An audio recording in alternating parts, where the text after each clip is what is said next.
right, let's look at a proof using the HL theorem, and then we'll look at your triad as well. Okay, so here they're giving us numerous givens here. They're saying that FD is segment FD is perpendicular to segment AB. So FD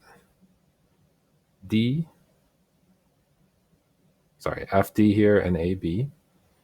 Okay, and then FE is perpendicular to AC. So when you have perpendicular lines, you know you're going to have right angles, so we're probably going to use that.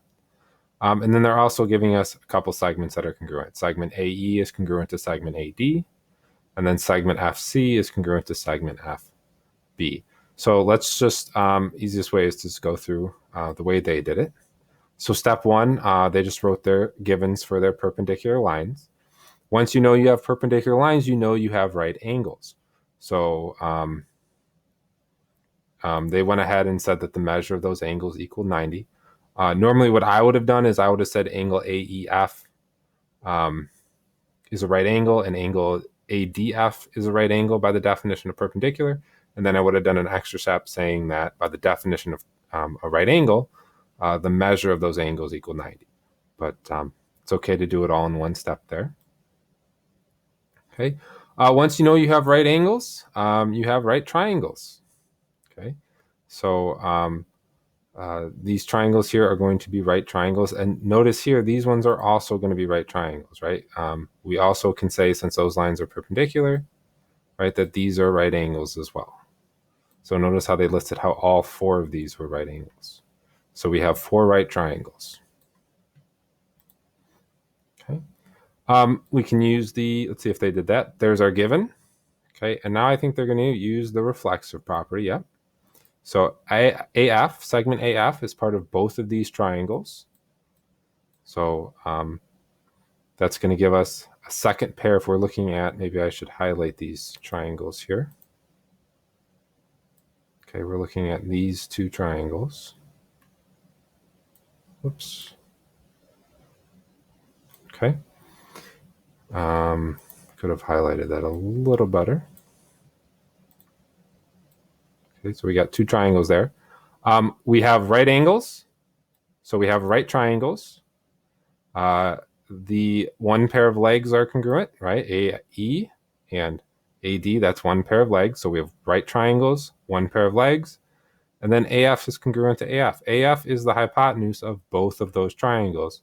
So we now have the three criteria we need to use our HL theorem, right? We have right triangles, hypotenuse is congruent, one pair of legs. So now we know that those triangles are congruent by HL theorem, right? Triangle FEA and triangle FDA. Okay. Once we know that those triangles are congruent, we can use we know by the corresponding parts of congruent triangles that all the other corresponding parts are going to be congruent as well. So we know that third pair of sides here, maybe we'll do this in green.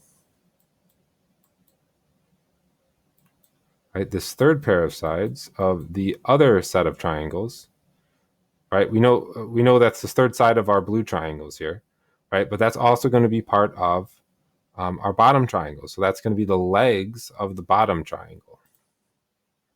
So if we look down more at our proof, oops, can't do that because we don't want our diagram to come apart. So we now know that we have two pair of sides here in our bottom triangles. Let me erase actually to highlight this better. Okay, right? We know we have right angles. Okay, and we now know because these two triangles up here are congruent that the third pair of their sides are congruent. So we now know we have a pair of legs that are congruent and then a pair of hypotenuses. So I think we still need to write that other given. Right. Okay, which they have right here. I guess I have to scroll down. Right, FC is congruent to FB. So now we have right triangles. We have one pair of legs congruent. The hypotenuses are congruent. Therefore, we can use HL theorem again to say that these two triangles are congruent. Okay, and then now that we know that these two triangles are congruent, we know all their corresponding parts are congruent. So we know angle C is going to correspond with angle B. So we now know that angle C and angle B are congruent. Again, using the corresponding parts of congruent triangles. right? So since we knew those triangles were congruent, right, you could use the corresponding parts of congruent triangles. Okay, that gives us angle C is congruent to angle B. Okay. Since we know the base angles are congruent, we're going to use the converse of the isosceles triangle theorem, which says that if the base angles, if you two pair of angles in a triangle are congruent, then the opposite sides, the two sides opposite those angles are congruent. So we now know that AC here, this whole side, we'll just do a big one there, is going to be congruent to this side here. And since we have two pair of sides in a triangle congruent, by the definition of an isosceles triangle, triangle ABC is an isosceles triangle. Okay. So again, just to recap this before we go to the try it. Right, we said use the reflexive property here. So now these two triangles, triangle AE, or I think they called it FEA and FDA, were congruent by the HL theorem. Since we know those triangles are congruent, we know their corresponding parts are congruent. So EF is going to be congruent to FD. All right, we really should put 3 on there. Okay. We also then knew that these two triangles were also then congruent by HL, right? You have a pair of legs, pair of hypotenuses. We knew these were right angles because they were perpendicular lines. Okay, so those were congruent by HL, so their corresponding parts are also congruent. So angle C was congruent to angle B. And those are the base angles of the big triangle, triangle ABC. Therefore, the sides opposite those angles are congruent. And therefore, we have two sides that are the same length that are congruent. So we have an isosceles triangle. Okay, let's look at your try it.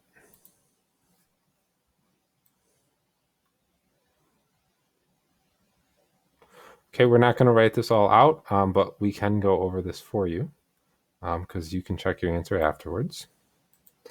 Okay, so JL is perpendicular to KM. So you know all of these angles in here are right angles, right? We have 4 right angles. All of these are right angles. And we know JK is congruent to KL. Right, we can use the reflexive property here on NK. Right, that's going to give you a pair of legs, right? NK is part of both triangles. So we have right triangles, we have one pair of legs, and then we have the hypotenuse is congruent. So that's HL theorem is going to tell us these two triangles at the top are congruent.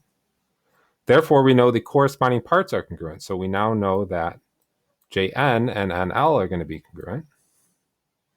Okay. And if we look down here, we know if we're at the bottom two triangles, we can use the reflexive property again. We know NM is part of both of these two triangles on the bottom. So by the reflexive property, NM is congruent to NM. And now you have side, angle, side. So by side, angle, side, we know that the triangle JNM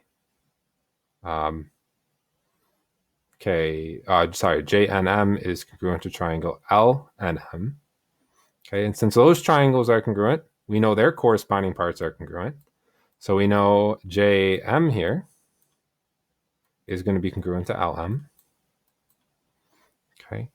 And then again, this piece here, KM is part of both. So KM is congruent to KM, right? Reflexive property. And then for the big ones, you would have side, side, side. And then you can use side, side, side to show that those two big triangles are congruent. Okay, and we can look here and see if they did it the same way by checking answer. They use side, angle, side. They said the angles there were congruent and they used side, angle, side. That works perfectly fine as well.